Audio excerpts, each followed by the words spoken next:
in Rhode Island.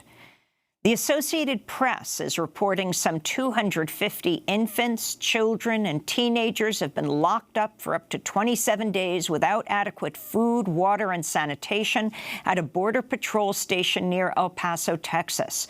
One local lawyer said a sick 2-year-old boy was being treated by 3 girls between the ages of 10 and 15 because no one else was helping him. Children have been reportedly fed uncooked frozen food or rice and have gone weeks without bathing or clean clothes. Attorney Holly Cooper said, quote, "In my 22 years of doing visits with children in detention, I have never heard of this level of inhumanity."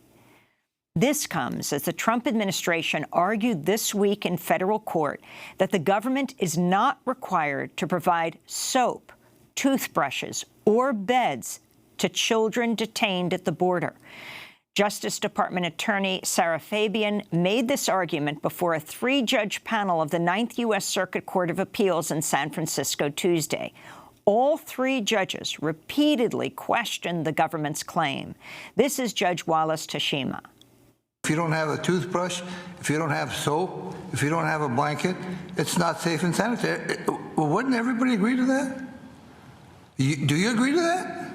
Well, I think there's fair reason to find that those things may be part of safe and sanitary. No, maybe are a part. What do you say maybe? You mean there are circumstances when a person doesn't need to have a toothbrush, toothpaste, and soap for days?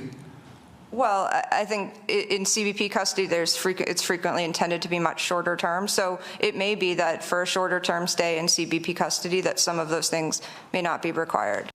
Judge Marcia Berzon also pointed out detained children have been forced to sleep on cold cement floors with just an aluminum blanket.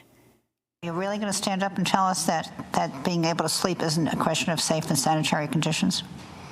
Your Honor, I think what I'd like to stand up and say is to focus the court on what the question is.